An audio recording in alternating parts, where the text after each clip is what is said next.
students, myself Harish Kangbar, and as you know that St. Xavier's is providing summer camp to all of the students. This is an online summer camp organized by St. Xavier's College, and today in this course I am here to provide you some more homophones. One video has already been given. एक video मैंने आपको पहले ही दे दी थी. मैंने आपको समझाया था that what is homophones, and I had given you there total 5 homophones. In this video again I am here to give you 5 more homophones. इसके बाद एक वीडियो आपको और प्रोवाइड कराई जाएगी जिसमें 10 homophones होंगे. ठीक है, कुछ ऐसे homophones जो मोस्टली यूज होते हैं, and you will also have an idea. आपको एक आइडिया मिलेगा कि आखिर homophones क्या होते हैं, कैसे यूज होते हैं, and how to understand the meaning of those homophones. Okay, so let's start this video. Please subscribe the channel and press the bell icon, and don't forget to like and put a comment below कि आपको video कैसे लगी. Okay, so let's start.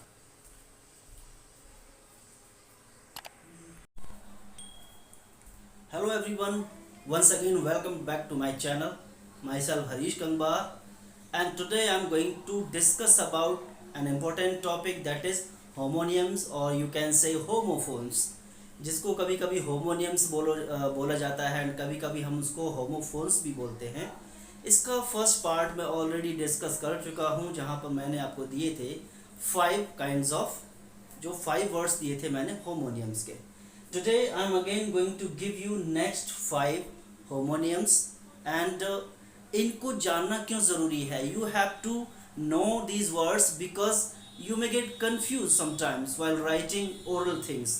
जब orally आप किसी चीज़ को लिखते हैं तो उसमें आपको समझने में प्रॉब्लम हो सकता है कि बताइए बेल ये वाला लिखें या बेल ये वाला लिखें, ठीक है, एक्सेप्ट ये वाला लिखें या ये वाला लिखें. तो इनको समझना जानना बहुत ज़रूरी है. Okay, so let's start this session, and before moving forward this is my request to everyone, please subscribe the channel and press the bell icon, and if you press the bell icon then you will be getting such important videos on time.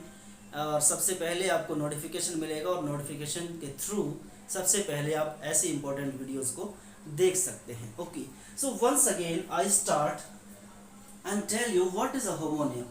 होमोनियम is also called homophone. Homo means same kind of. जब हम homo word की use करते हैं तो homo means two things of same kind, दो चीज़ें एक जैसी. ठीक है, तो फोन्स मीन्स साउंड. दो अलग अलग वर्ड्स हैं बट दोनों वर्ड्स की साउंड सेम आ जाए, उनका प्रोनाउंसिएशन सेम हो, बट होता क्या है, कुछ वर्ड्स कुछ लेटर्स का उसमें डिफरेंस जरूर मिलेगा देखने को, एंड ये लेटर्स का डिफरेंस ही उनको ये डिसाइड कराता है, हम ये डिसाइड करते हैं कि हम कौन सा वर्ड यूज़ करेंगे. Okay, so let's start. This is the 6th number, except. Okay, little bit difference in pronunciation will be found. वो आपको अच्छे से find out करना है. And what is that difference? Accept, accept, and this is accept, accept. Okay, accept, accept. Okay, so accept means to admit. अपनी गलती को मान लेना, या किसी चीज़ को, किसी के रिक्वेस्ट को एक्सेप्ट कर लेना. ठीक है, जैसे फ्रेंड रिक्वेस्ट कोई सेंड करता है तो हम उसको एक्सेप्ट करते हैं, कंफर्म करते हैं. Except means leaving a thing, किसी चीज़ को छोड़कर. हम कहते हैं कि इधर 20 बॉयज बैठे हुए हैं, then we will say come all the boys here except 5. It means 5 लोगों को छोड़कर बाकी जो लोग हैं वो इधर आ जाइए. ठीक है, हम कहेंगे these rules are very important except the last one. जब हम उसमें एक्सेप्ट वर्ड लगा देंगे तो हम कहेंगे उसको छोड़कर, उसको हटाकर बाकी सब चीज़ें अप्लाई होंगी. तो एक्सेप्ट रूल्स में बहुत जगह चलता है, एक्सेप्ट से एक्सेप्शन भी बनता है. एंड ये students you will be knowing that what is exception, the rule which does not follow. जो रूल अप्लाई नहीं होता है हर चीज़ पर, उसे हम एक्सेप्शन बोलते हैं, और एक्सेप्शन बनता है यहाँ से. Now bale. Bale is a bundle of clothes, like कपड़े की एक गठरी, पोटली बना देते हैं बांध के, उसको हम बेल बोलते हैं. गांठ, गठरी. ठीक है, and this is bail. This bail is for criminals. कहते हैं आपकी बेल होगी, आप जा सकते हैं. ठीक है, तो इस बेल का मतलब क्या है, guarantee of a criminal. Bail का मतलब क्या होता है कि जो बेल देता है वो गारंटी लेता है कि इसको छोड़ दीजिए, अब ये ऐसा नहीं करेगा जो उसने कर दिया, ठीक है, that is the bail. And council, council is a committee, a group of members, okay. So what is a council? ICSE is also a council, that's not a board, okay। तो इसको हम काउंसिल बोलते हैं। ये क्या होता है? Group of people होता है जो किसी इंस्टीट्यूशन को होल्ड करता है। And this council is advice, इसी काउंसिल से काउंसलिंग बनता है कि आज उस चीज की काउंसलिंग हो रही है, ठीक है। काउंसलिंग मीन्स टू एडवाइज, लोगों को एडवाइज करना कि आपके लिए कौन सी चीज सही रहेगी, that is called council, okay. Next is bare, BARE, bare and BEAR, bear. Some students read it beer, it's not beer, it's bear, okay, bear and bear। So this bear is uncovered, barefoot, bareheaded। You must have listened in some stories and poems। आपने सीखा होगा the little match girl story में, the girl was moving barefoot and bareheaded, okay, it means uncovered। कोई चीज हमारे पैरों में नहीं होना, हमारे सिर के ऊपर नहीं होना, तो हम इसको बोलते हैं bare headed, bare foot.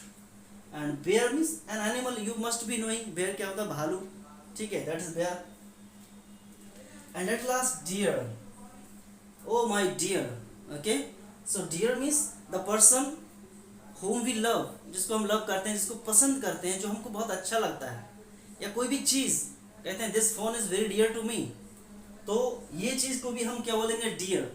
And this is deer, it's an animal, इसको हम हिरन बोलते हैं, that is deer, okay. So these are 5 more important homonyms or homophones। You will practice them, you can write down in your notebooks and you can use in your daily routine। And dear students, the next part will come soon and I will describe some more। Possible हो सकता है तो मैं next time कम से कम 10 या 15 homonyms को include करूंगा अपनी वीडियो में। And after that we will move forward to some other important videos.